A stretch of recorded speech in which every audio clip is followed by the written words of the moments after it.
Olá, meus amores! Mais uma quinta-feira, mais uma live da Fer. E hoje a gente vai falar sobre insônia, né? É muito importante a gente entender sobre a qualidade do nosso sono, porque a qualidade do sono é um dos 5 pilares da autocura e está extremamente relacionado com os episódios de crises de enxaqueca.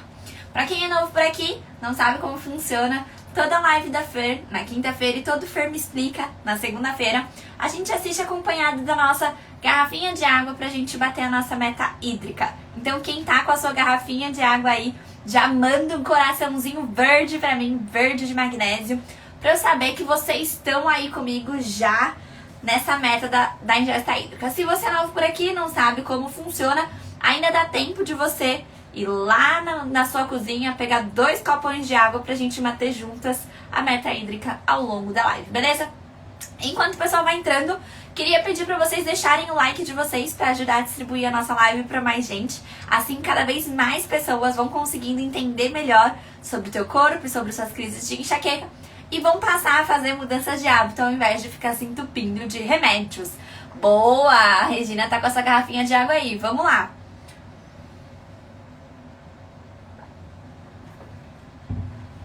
Teninha também.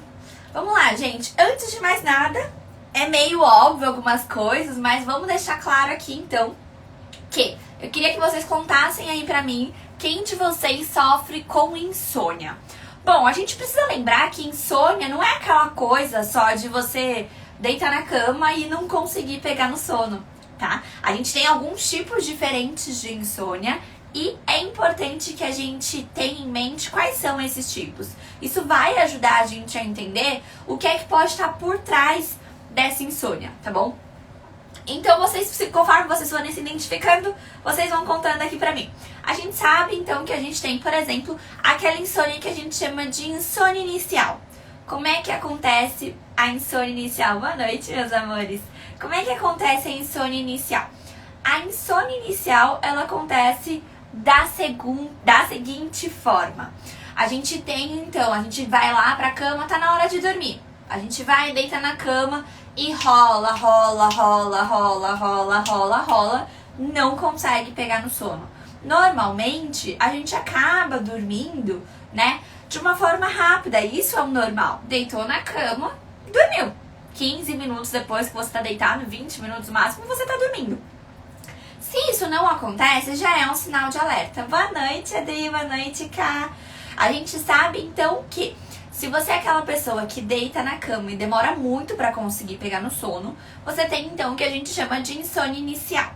Mas não é só esse tipo de insônia que acontece. Com o passar do tempo aqui, vocês vão contando pra mim se vocês se identificam e qual é o tipo de insônia que vocês têm, beleza? No caso da insônia inicial, então, o que a gente pode pensar? Normalmente, ela pode estar relacionada com uma pessoa que não preparou o teu corpo ao longo do dia para esse momento do sono. E aí talvez você fale, Fer, como é que prepara o corpo ao longo do dia para o momento do sono? Quem tá aqui comigo no Rotinas Diárias vai aprender isso a partir de hoje, que eu vou liberar agora no final da live o módulo 5, onde eu explico um pouco melhor sobre isso já. Ou seja, dentro do período da tarde, a gente já vai estar cuidando para que a gente tenha um sono de boa qualidade. Na verdade, o cuidado com esse sono, ele começa bem antes. Ele começa com o horário que você acorda. Se você é uma pessoa que acorda muito tarde, você quase que obrigatoriamente vai ser uma pessoa que vai dormir muito tarde. Então, toda vez que a gente quer ajustar a qualidade do seu sono lá de noite, a gente tem que olhar com carinho também para a hora que você acorda de manhã. Uma coisa muito importante para que a gente tenha produções de hormônios adequados, para que na hora que chegue de noite a gente consiga deitar na cama e dormir, que essa é a ideia, né? O que parece distante e difícil para muitas de vocês. O que é que a gente precisa fazer? A gente precisa começar a preparar nosso corpo, então a gente precisa tomar sol. A gente precisa ter contato com o sol. Daí talvez você fale assim, Fer, mas eu tenho enxaqueca e piora com calor. Não tô dizendo que você precisa ficar lá exposto, tomando sol, fazendo fotossíntese, não. Mas você precisa parar um período do seu dia, quando tá claro, e observar o céu. Isso manda uma mensagem pro teu cérebro dizendo que está de dia. E o teu cérebro vai entender que durante o dia, embora ele tenha que ter o pico de cortisol pela manhã, esse cortisol ele tem que ir diminuindo ao longo do dia. Então, quando a gente faz uma pausa no nosso dia, não sei se vocês já repararam que com uma grande frequência eu venho aqui e posto foto do entardecer da minha sala, né? Então, eu posto o céu no entardecer quase todos os dias, com uma frequência bem grande eu posto, sempre por volta das 6 horas. Por que eu faço isso? Essa é uma forma de dizer pro meu cérebro que agora é o momento de começar a relaxar. Então, às 6 horas da tarde é um momento muito importante para o nosso corpo, para o nosso cérebro, para que a gente tenha uma boa qualidade do sono. Então, a gente começa a preparar de fato o nosso corpo lá de manhã, quando a gente olha para o céu claro, a gente toma um pouquinho de sol, nosso corpo entende que está de dia, ele vai trabalhar no ritmo correto, e quando chega no final da tarde, às 6 horas, na maioria das vezes, eu falo 6 horas porque é o horário que o sol se põe na maioria dos lugares nesse momento. Mas se você tiver dúvida, você joga no Google e procura lá que horas o sol se põe aqui onde eu estou. Vai aparecer que horas o sol tá se pondo aí, tá? Nesse momento, é o momento que o seu cérebro começa a processar a transição do claro pro escuro. E aí a gente vai dar lugar, então, à produção de hormônios como a melatonina, tá? Como que a gente pode potencializar essa melatonina para que a gente tenha uma boa qualidade do sono? É suplementando? Não, tá? Algumas linhas, né? A gente tem até alguns estudos que falam de suplementação de melatonina para pacientes com enxaqueca. Alguns estudos que têm alguns resultados interessantes, mas eu particularmente penso da seguinte forma. Se nós somos capazes de produzir melatonina, não tem por que a gente pegar algo externo, se a gente não tem nenhum déficit de produção, nenhum problema para essa produção, não tem por que a gente pegar algo pronto e dar isso pronto para o nosso corpo. A gente não sabe qual que é a consequência disso a longo prazo. Será que o nosso corpo vai desaprender a liberar para produzir melatonina na quantidade adequada? A gente não sabe. Então, do que você dá pro teu corpo melatonina, talvez uma saída importante seria você trazer para ele o quê? O triptofano, que ele vai utilizar para produzir essa melatonina. Onde que a gente encontra triptofano? Por exemplo, na banana, na aveia. São grandes fontes de triptofano. É por isso que quando chega lá para 6 horas da tarde, o seu lanchinho da tarde pode ser, por exemplo, um mingau de aveia. Um mingau de aveia com banana. Ou um shake com leite vegetal, um leite de amêndoa e uma banana, por exemplo. Você pode colocar ainda umas castanhas para melhorar ainda mais.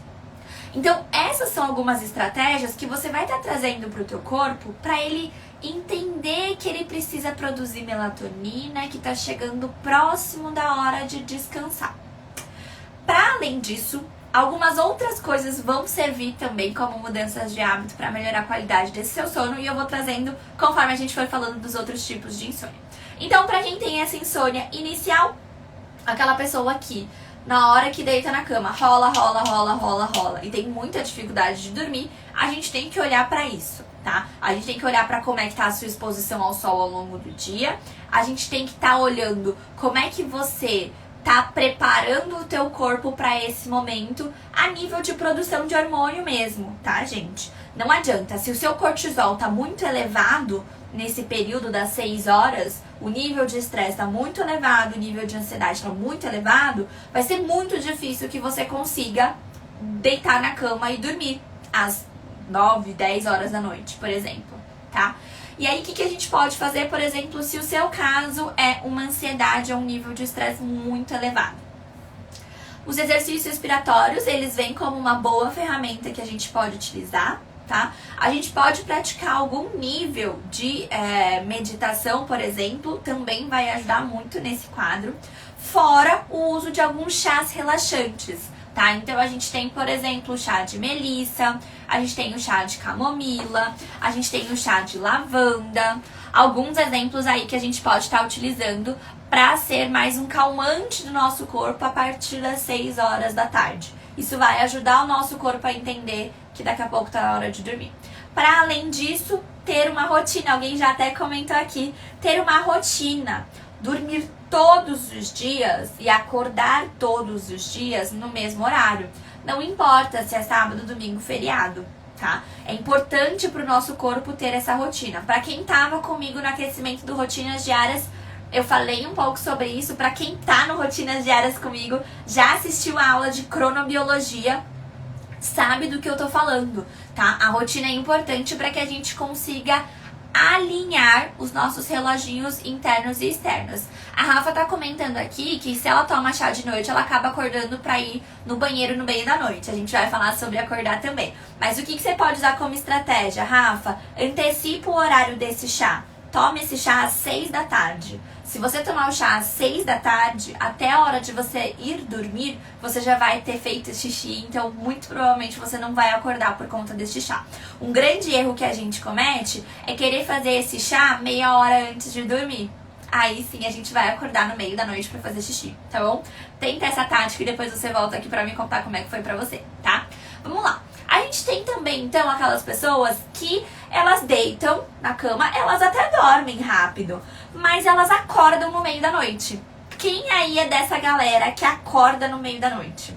É uma pessoa que tem um sono muito agitado, ou então um sono muito leve, acorda com qualquer barulhinho, por exemplo. Ou então, ela é que nem a Rafa, ela acorda no meio da noite pra fazer xixi. Quem aqui é dessa turma? Conta aí pra mim, vamos lá.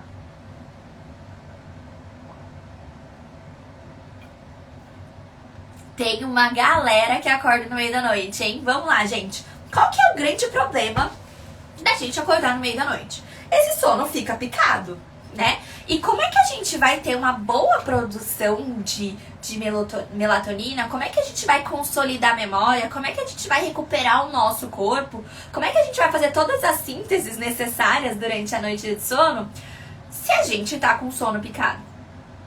É muito difícil. E aí a pessoa que dorme de noite, até que rápido, mas que acorda no meio da noite, é aquela pessoa que vai acordar no dia seguinte se sentindo cansada. É aquela pessoa que, como o sono não foi contínuo, ela não vai ter consolidado memória. Então ela é uma pessoa que vai ter memória muito ruim. Ela também vai ser uma pessoa que tem uma noção de tempo do dia muito meio doida, assim. É uma pessoa que sente que o dia passa rápido demais. Uai, mas nem deu tempo de fazer tudo, já acabou o dia. Essa pessoa vai sentir tudo isso justamente pela má qualidade do sono que ela tá tendo, tá? E aí, o que costuma acontecer com essa pessoa? Essa pessoa costuma ser aquela pessoa que acorda de manhã de mau humor. Ela é aquela pessoa que é hiperreativa. Sabe o que é hiperreativa? É aquela pessoa que, pra qualquer coisa, ela pá, tem uma resposta na ponta da língua. Algumas pessoas até seguram, mas a resposta vem até aqui. É uma pessoa que tudo vira um grande problema pra ela. Uma situação pequena vira uma coisa grande. Uma situação que talvez uma outra pessoa conseguisse resolver de uma forma simples, pra ela é o fim do mundo. E isso tem muito a ver com a qualidade desse sono que tá ruim.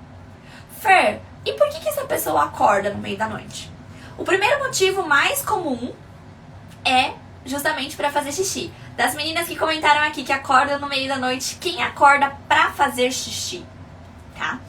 Pra fazer xixi é super simples da gente resolver, meus amores. Basta a gente controlar o horário que a gente toma o último copo de água. Fer, posso tomar um chá depois? Não. É o último horário que a gente toma líquido no dia, tá? Normalmente, o ideal pra gente controlar, então, e não ter essa vontade de fazer xixi que leva a gente a acordar no meio da noite, que eu tô vendo que é o caso de muitas de vocês, a gente precisa parar de tomar água pelo menos 2 horas antes de dormir. Então, se você tá dormindo 10 horas, 8 horas é o último copo de água que você vai tomar, tá? Ô Fer, mas eu preciso tomar remédio, eu tomo um remédio, sei lá, 9h30. O que eu faço? Você toma o suficiente só pra engolir o remédio. Não vai tomar um galão de água. Aí talvez você fale, ô Fer, mas aí eu acordo, se eu não acordo pra fazer xixi, se eu paro de tomar água antes, eu acordo no meio da noite com sede. Bem, sinal de alerta. Isso quer dizer o quê? Isso quer dizer que muito provavelmente tá faltando água pra você ao longo do dia. Você provavelmente é a pessoa que não tá batendo a meta hídrica ao longo do dia. E você precisa bater essa meta hídrica antes das 8. Não adianta você deixar uma garrafa desse tamanho pra bater na live comigo só. E não ter tomado tanto de água que você precisava antes. Então, se vocês vão dormir às 10 horas, live da Fer, você vai tomar o seu copinho de água e acabou. Chega. E aí, antes de você fazer xixi, aliás, antes de você dormir, mesmo sem sentir vontade, você vai sentar lá no troninho e vai fazer xixi. Porque tem xixi aí dentro. Isso tem que ser um hábito, tá? Porque é uma coisa tão simples da gente mudar e vocês vão ver que tem um impacto tão grande no nosso corpo. A gente tem uma noite contínua de sono. Isso é extremamente importante. Então anotaram aí, né? Meninas que acordam no meio da noite pra fazer xixi, 2 horas antes de dormir, acabou a água. Tudo bem? Se sentir muita sede, tem que reavaliar através lá do Diário da Enxaqueca. Se você ainda não baixou, tá perdendo tempo. Lá na minha bio, é só você clicar no link que tem lá na minha bio e você vai baixar de graça o Diário da Enxaqueca pra você preencher, tá bom? Então vamos lá. Uma das outras principais razões pra pessoa acordar no meio da noite. Se você é a pessoa que acorda no meio da noite, mas não é porque precisa fazer xixi, nem é porque você tá com sede. Um grande motivo é o mesmo motivo que leva a pessoa a acordar antes do horário que deveria. Ansiedade, tá? E aí, como que a gente vai tratar essa ansiedade que tá interferindo, então, aí, nesse quadro de sono, né? Ele vai ou te fazer acordar no meio da noite, ou ela vai te fazer, por exemplo, acordar mais cedo. Você precisaria acordar às 7 da manhã, mas dá 4, 5 horas da manhã você acorda e não consegue mais dormir. Ou você até dá uns cochilinhos mais ou menos, que não adianta pra muita coisa, e também acorda de manhã hiperreativa, cansada, estressada, querendo matar o cão com a unha, né?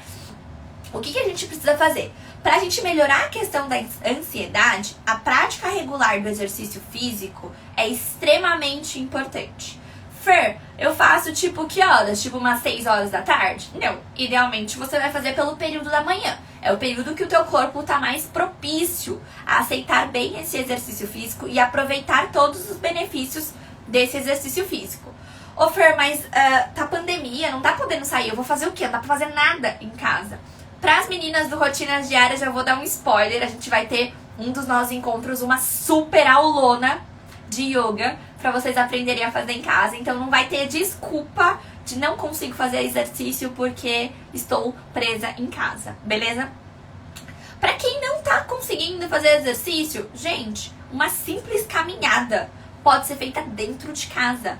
Ô Fer, mas eu moro no apartamento. Eu também. E fico andando que nem um ratinho de um lado pro outro quando eu não posso fazer a caminhada, tá? Então, sempre tem uma saída. A gente precisa parar com as desculpas que a gente fica se dando, sabe? Porque quando a gente entende que a desculpa é só pra gente não fazer aquilo que a gente precisa e a gente tá com preguiça, ou a gente sabe que precisa, mas não tá afim de fazer, tá? Se a gente continua com isso, a gente precisa entender que a gente só vai prejudicar uma única pessoa. Você mesma, tá? Então a gente precisa parar de dar desculpa e começar a procurar soluções. Reclame menos e ache mais soluções para os problemas, tá? Então tô dando aqui as soluções para vocês. Não consigo fazer exercício em casa. A gente tem aulas online que dá pra fazer. Dá pra fazer uma caminhada em casa. Você consegue pular uma corda em casa. Fer, não consigo pular corda, tem que ser mais leve. Você pode fazer uma aula de dança em casa. Gente, super tranquilo. Você precisa de um quadrado pra fazer isso, tá? Não tem desculpa pra não fazer exercício físico por conta da pandemia, beleza? O exercício físico é excelente pra gente conseguir controlar um pouco esse nível de ansiedade. Outra estratégia que a gente pode usar, óleos essenciais, tá? Então, o óleo essencial de lavanda, por exemplo, é uma excelente opção para quem tem um nível muito grande de ansiedade. Outra opção, por exemplo, a gente pode pensar no alecrim. Se você não quer investir num óleo essencial nesse momento, você pode pegar o alecrim, colocar ele entre a fronha do seu travesseiro e seu travesseiro e dormir com a cabecinha naquele lado que fica aquele alecrim. O aroma dele ajuda a gente a ativar regiões do nosso cérebro que nos passam a sensação de tranquilidade, de relaxamento. Assim como o da lavanda, tá? Ali a Lilica usa o óleo essencial de lavanda. É uma delícia. Fer, Eu usei o óleo essencial de lavanda, eu percebi que deu uma melhoradinha, mas não foi lá aquelas coisas. Aí o que você pode fazer? Você pode, em vez de assistir televisão antes de você dormir, você pode pegar aquele óleo essencial, pingar uma gotinha e fazer inalações com ele, numa conchinha, por exemplo, tá? Janete, essa é uma estratégia, ó. Se o seu marido não gosta do cheiro, o que você faz? Você vai, toma o seu banhinho tranquila, banho relaxante. Eu vou ensinar vocês no Rotinas Diárias. A Janete tá no Rotinas Diárias, eu ensino isso pra vocês no próximo módulo, no módulo 6. E aí você vai aprender a fazer esse banho. E aí o que você faz? Lá no escurinho do seu banho, você pinga a gotinha de óleo essencial e faz o exercício respiratório. Aquele exercício respiratório que você já aprendeu, faz ele assim, ó. Faz a conchinha e vai fazer o exercício respiratório na conchinha, inalando esse óleo essencial, tá bom? O que é importante, então, a gente pensar dentro desse cenário? Trazer estratégias que vão nos acalmar, tá? Respondendo a pergunta da Maria. Maria, a gente encontra o óleo essencial em lojas, em farmácias de manipulação, a gente encontra na internet. Tem até algumas farmácias convencionais mesmo que também já vendem óleo essencial, tá bom? Ali, minha enxaqueca não gosta de óleo de alecrim. Você pode tentar usar o óleo essencial de lavanda. É uma estratégia. Outra opção, por exemplo, né, pra acalmar também. A gente volta a falar dos chás, tá? Os chás que eu indiquei aqui pra vocês. Então, o chá de valeriana, o chá passiflora, o chá de camomila, o chá de melissa. Eles são muito bons pra acalmar e diminuir os nossos níveis de ansiedade, tá bom? Vamos lá.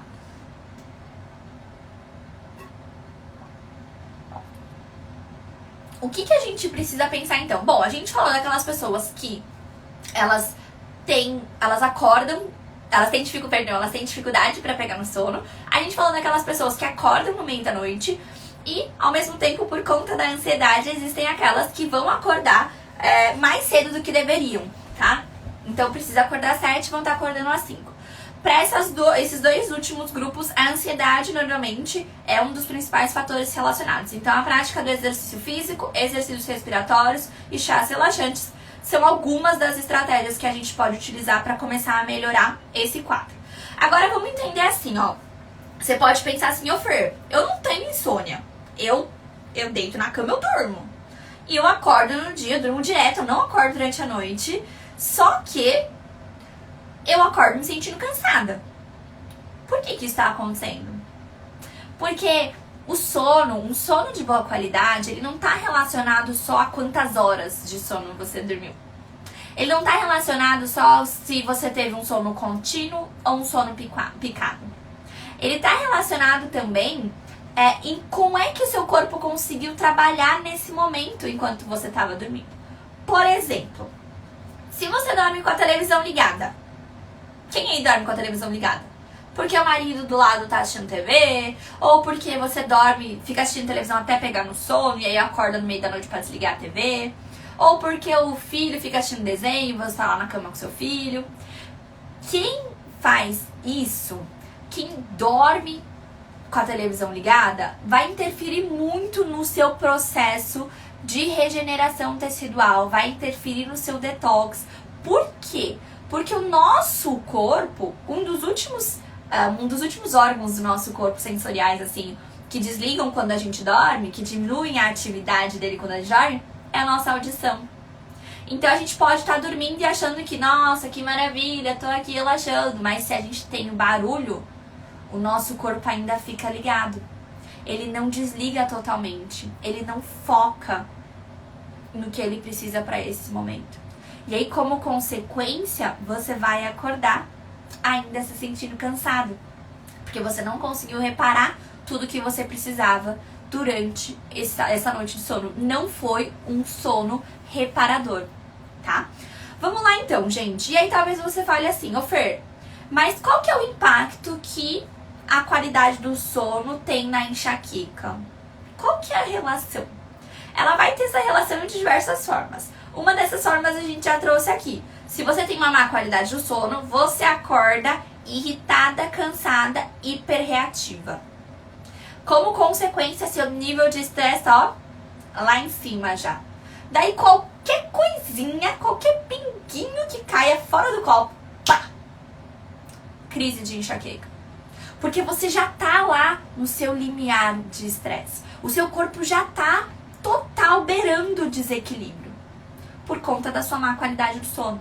Como consequência também dessa má qualidade do sono, você fica mais vulnerável a fatores externos. Como, por exemplo, mudança de temperatura.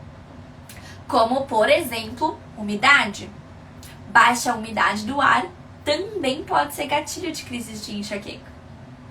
Então, isso vai estar envolvido também não só nessa questão de hiperreatividade, de nível elevado de estresse, mas vai estar envolvido também no seu processamento, na sua eliminação de toxinas.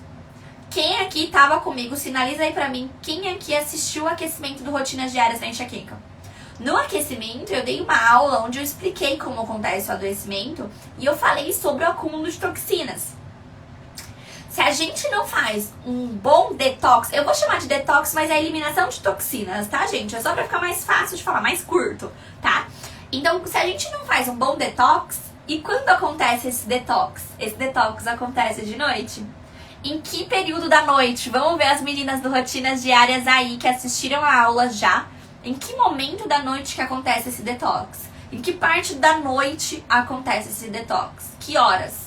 O nosso corpo está mais propício a eliminar toxinas. Vamos ver se as meninas lembram aí.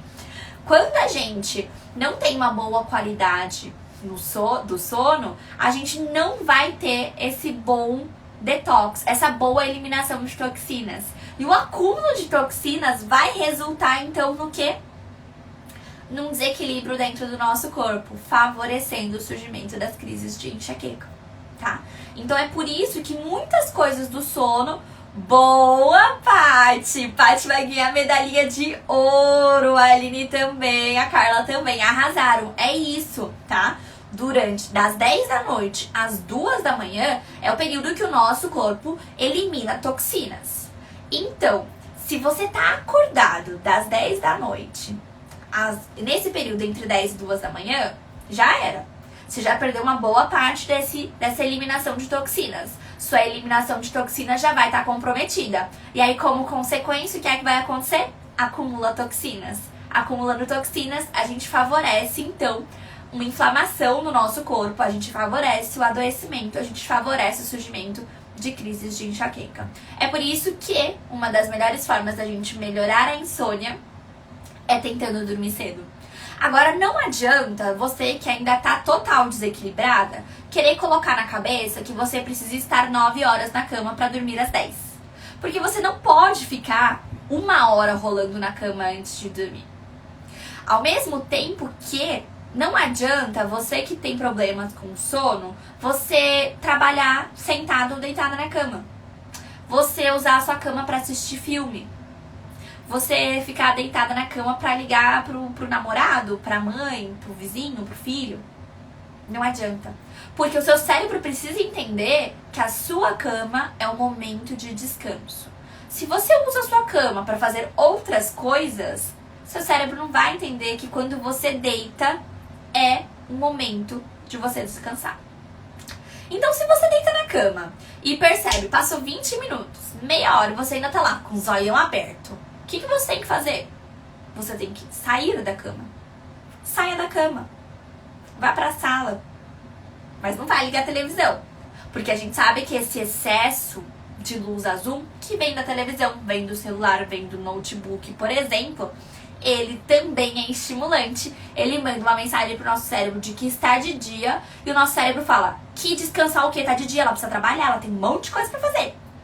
E aí vem a ansiedade e aí, ó, que o sono vai embora. Então, se você deitou na cama, deu 30 minutos que você tá lá e você não conseguiu dormir, você vai levantar dessa cama. E você pode ir pra sala, por exemplo.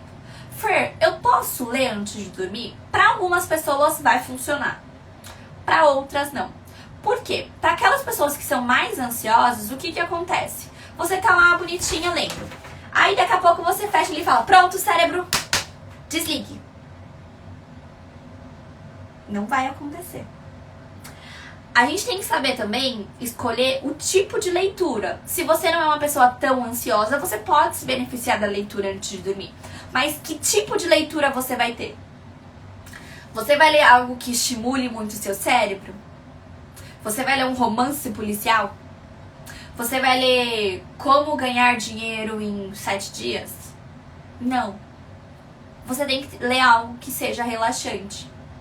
Por exemplo, não sei de qual religião vocês são, mas por exemplo, você pode ler, você pode parar nesse momento em vez de ler para agradecer. Você pode ler algum versículo da Bíblia, por exemplo, se você lê a Bíblia. Você precisa ler algo que seja leve, suave, e não algo que estimule demais a sua imaginação, que estimule demais o seu cérebro, porque senão você não vai conseguir desligar. Em vez de ajudar, ele vai piorar. Para além disso, por que eu, Fer, não costumo recomendar a leitura, tá? Antes de dormir? Por conta da luz que precisa ficar acesa, tá? Aí você destrói todo um ritual do sono que você fez, porque você precisou ficar com a luz acesa para ler o livro.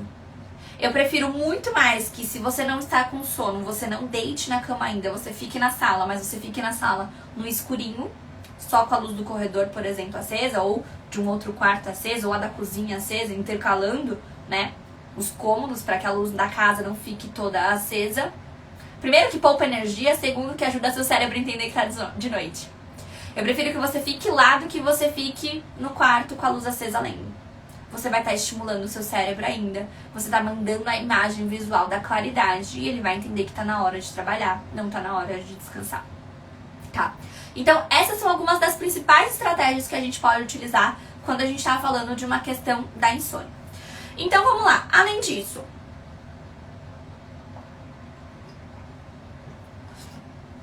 quanto tempo antes de dormir é bom parar de mexer no celular ou na TV?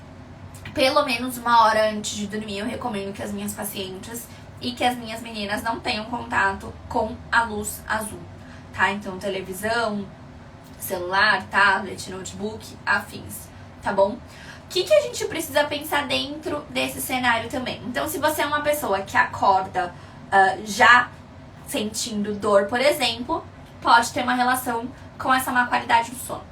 Outra coisa que pode ter relação com acordar com dor, por exemplo, que está muito ligada a essa má qualidade do sono também, a sua janta. Pois é, que horas você janta? Você janta 1 hora antes de dormir? Você janta 2 horas antes de dormir? Você janta 40 minutos antes de dormir? Isso também vai interferir na sua qualidade do sono e também pode ou não favorecer para que você acorde no dia seguinte já em crise de enxaqueca. Se você janta muito antes de dormir, se você janta, por exemplo, às 8, mas você dorme meia-noite, você tem grandes chances de você já entrar no... É normal, nosso corpo tolera bem que a gente faça um jejum prolongado durante a noite de sono, tá? Agora, se você janta cedo e dorme tarde, você aumenta demais esse tempo de jejum prolongado. E para quem sofre com enxaqueca, para a grande maioria, esse jejum prolongado é gatilho de crise de enxaqueca. E aí, como consequência disso, você já desperta no dia seguinte. Primeira coisa, quando você abre o olho, pá! É aquela paulada na cabeça. Quem aqui já aconteceu isso? Quem se identifica? Janta cedo, dorme tarde. Qual que seria o melhor para buscar o equilíbrio no nosso corpo? Jantar cedo, dormir cedo. Esse seria o ideal, tá? A gente tem aquelas pessoas que jantam num horário razoável até e dormem num horário até que ok. Mas ainda assim, ela acorda com dor no dia seguinte. Ué, se ela não teve o jejum prolongado aí envolvido, porque jantou cedo demais, o que pode ser? Normalmente são pessoas que não fazem uma janta equilibrada. Normalmente essas pessoas são as pessoas que têm muito pesadelo. Quem aqui tem muito pesadelo? Normalmente são pessoas que têm o sono muito agitado, se mexe demais durante a noite. São pessoas que acordam no meio da noite suadas. Essas pessoas têm uma relação muito grande com o que elas comeram. Se você, por exemplo, no período da noite costuma comer muita carne vermelha, A carne vermelha por si só, ela já é mais difícil, de mais difícil digestão. Quando a gente fala das proteínas, as meninas que estão rotinas diárias vão receber esse material hoje, onde eu explico o tempo de digestão de cada proteína, mais ou menos, né? O que a gente vai ver? Que a carne vermelha é uma das proteínas que a gente mais demora a digerir. Quando a gente junta, então, essa carne vermelha com um carboidrato refinado, por exemplo, o que é que vai acontecer? Embora a gente digira mais rápido esse carboidrato refinado, aquela carne fica lá, ó, um tempão para ser digerida. E aí, o que acontece? Você vai dormir e o teu corpo não vai poder relaxar total, por quê? Porque ele ainda tá fazendo digestão. E essa digestão que ele tá fazendo enquanto você dorme vai gerar uma série de alterações no seu organismo, favorecendo que você tenha um sono agitado, favorecendo você a ter muitos pesadelos, favorecendo você a acordar no meio da noite suada. Então a gente tem que olhar com muito carinho para a composição da sua janta. E a gente vai ter também, então aqui eu deixei mais ou menos assim, em alerta, principalmente em relação à carne vermelha. Mas a gente tem aquelas pessoas que jantam num horário bom, que dormem num horário bom e também acordam com dor. Aí a gente tem que olhar o que na janta? Normalmente são aquelas pessoas que fazem um lanchinho. São aquelas pessoas que não jantam comida de noite. São aquelas pessoas que fazem um pão, seja ele integral, não integral, enfim, fazem um pão ou fazem uma tapioca. E pronto. Essa é a janta. E aí você vai dizer pra mim, Fer, mas é porque eu não sinto fome de noite. Se você não sente fome de noite, você pode, primeiro, estimular essa fome. Segundo, você pode comer uma sopa. As meninas do Rotinas Diárias já ganharam aí um e-book com um monte de receita pra fazer. Primeira parte do e-book. Então o que acontece? Você pode ir variando. Você não precisa comer a mesma quantidade de comida que você comeu no almoço. Você nem precisa comer tudo aquilo. Mas você pular essa refeição ou você comer só um carboidrato refinado nela, não é a melhor saída. Você vai fazer a digestão desse alimento rápido e aí você vai entrar de novo naquele quadro da hipoglicemia para além daquilo que o teu corpo está acostumado no período de dormir. E aí você vai amanhecer de novo, já com aquele pico de dor. Então a gente precisa observar que, não, Nara, o muffin de couve-flor é uma boa opção, tá? Que a gente colocou na receita. Pode utilizar ele como janta. Mas uma opção melhor é o que? São as sopas, tá? As receitas das sopas, dos cremes e dos caldos que eu coloco pra vocês lá no e-book de receitas, ela sempre tem um quê anti-inflamatório e também tem componentes que ajudam a melhorar a qualidade do sono. Então, todas as receitas que eu coloquei lá no e-book foram pensadas para serem anti-inflamatórias e foram pensadas para contribuir para o momento adequado do dia. Então, o lanchinho contribui, o muffin tá como um dos lanchinhos, ele contribui sim para você comer, mas eu prefiro que você coma ele no lanchinho da tarde e que você consuma a sopa no período da noite. Até porque, o que é que acontece? Durante a noite, quem também já avançou em rotinas diárias já sabe, durante a noite o nosso corpo já não digere tão bem quanto ele digere na hora do almoço, por exemplo. As nossas enzimas digestivas já não estão mais tão ativas que nem elas estão lá no momento do almoço, tá? Como consequência, o ideal pra gente comer de noite são refeições mais quentinhas. Dão menos trabalho pro nosso corpo pra fazer a digestão. Então, se você puder priorizar o consumo dessa sopa, desse creme, por exemplo, é uma boa estratégia. Ô Fer, mas aqui tá muito calor, tá quente, não tá frio que nem aí não que você tá usando essa blusa de lã. Eu vou tomar sopa no calor? Você pode tanto fazer um creme e comer ele em temperatura ambiente, como você pode deixar feitos os legumes, por exemplo, no almoço, no forno, e utilizar eles para jantar, tá? Mas é importante que tenham bastante nutrientes nessa refeição da janta. Você vai gastar energia durante todo o seu sono. Então, você não precisa comer em grande quantidade. Volume não tem nada a ver com a quantidade de nutrientes que você está absorvendo. Você pode ter uma refeição desse tamanho aqui e ser extremamente pobre em vitaminas e nutrientes. Você pode ter uma refeição desse tamanho aqui e ser extremamente rico em nutrientes e vitaminas, tá? Então lá no e-book você já tem essas receitas aí pra vocês utilizarem. Vamos lá. Então, pensando aqui, então, das causas que fazem a gente acordar de manhã já com dor e que estão relacionadas à qualidade do sono, a gente vai ter esses fatores alimentares que a gente pontuou aqui. A gente vai ter alguns fatores em relação à ansiedade, que a gente também já trouxe como melhorar esses fatores. A gente tem algumas questões de mudanças de hábito mesmo, que às vezes é só você regular a hora que você deita e a hora que você acorda, para que você tenha uma melhor qualidade do sono, tá bom? Gente, acho que era basicamente isso que eu queria trazer hoje pra vocês. Então, entender quais são as diferenças das insônias que a gente costuma ter, o que é que a gente pode fazer pra melhorar cada uma delas, beleza? E isso tudo com o intuito do quê? Com o intuito de que você acorde no dia seguinte sem dor, tá? Uma paciente, uma pessoa que acorda todos os dias já com dor, a gente tem que olhar, ou é algo que tá errado na qualidade do sono dela, ou a gente vai olhar, por exemplo, a altura do travesseiro dela, que pode não tá legal. Ou é algo, por exemplo, a gente falou qualidade do sono, altura do travesseiro. Ou é algo em relação à janta dela, que não tá legal.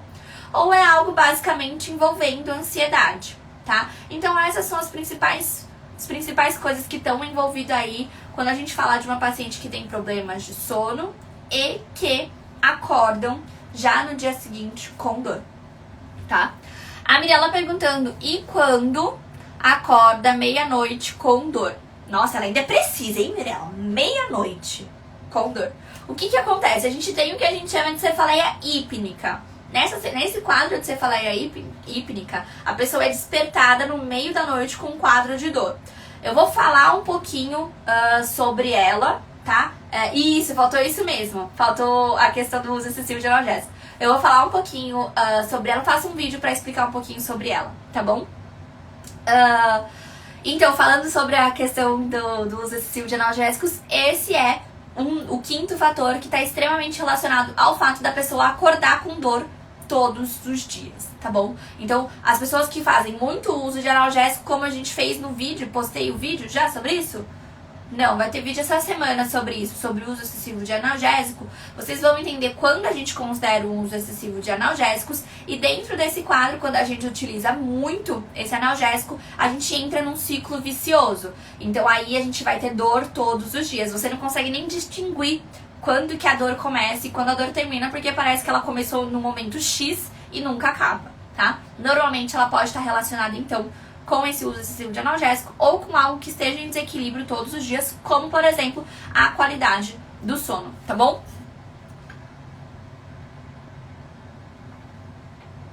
A Nil perguntando do e-book de receitas. Você tá no grupo, aliás, no grupo não, você tá no curso Rotinas Diárias da Enxaqueca? O e-book, por enquanto, ele tá disponível só para as meninas do curso, tá? Mais pra frente eu vou liberar um outro e-book pra vocês adquirirem também. Mas nesse momento só as meninas que estão no Rotinas Diárias têm acesso a esse e-book, ao e-book de chás, a todos os PDFs com as dicas de como equilibrar o corpo, tá bom? Gente, vamos lá. Alguém perguntou aqui, tinha perguntado aqui, Fer, onde está a sua live sobre medida do travesseiro? Ela fica mais fácil de você achar no YouTube. Joga no YouTube, aproveita e já me segue. Quem não me segue no YouTube, corre pra me seguir lá. E você coloca lá, empoderamento na enxaqueca travesseiro.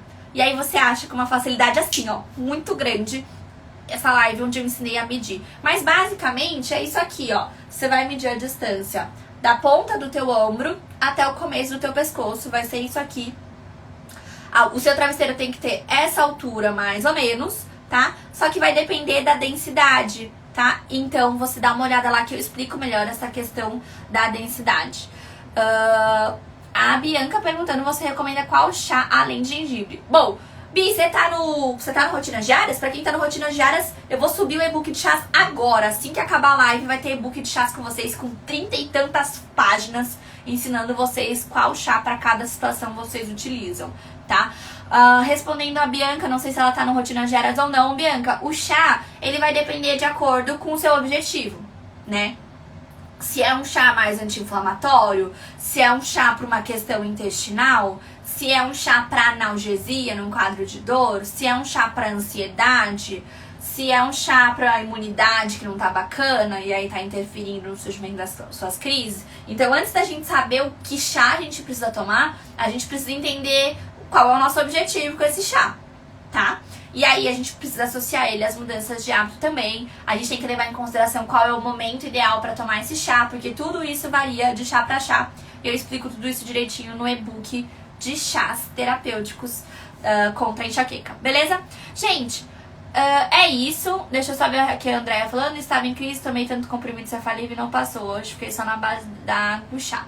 Pois é, a gente precisa tomar muito cuidado com esse uso excessivo de analgésico, tá? Ele favorece, a gente usa ele achando que vai diminuir a dor e na verdade ele tá favorecendo o surgimento da próxima crise de enxaqueca, tá bom?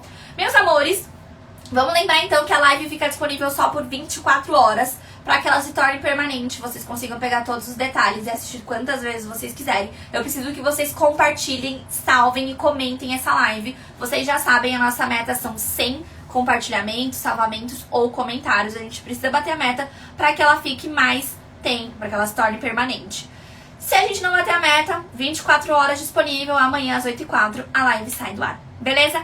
Um beijo muito grande, obrigada por todas as meninas que estão aqui hoje. Um beijo muito carinhoso também para as meninas do Rotinas Diárias que vieram pra cá. Eu vi que vocês estavam lá no maior papo no nosso grupo e vieram pra cá me assistir. A gente se encontra então, as meninas do Rotinas Diárias, a gente encontra esse sábado. Vou mandar detalhes dos horários pra vocês no grupo. Um beijo grande, espero vocês então no Fer Me Explica na segunda-feira. Não esqueçam então, amanhã tem caixinha de perguntas pra vocês deixarem as dúvidas de vocês. E no domingo tem o post que eu vou responder as dúvidas ao vivo na live, segunda-feira, às 8h04. Um beijo grande, gente!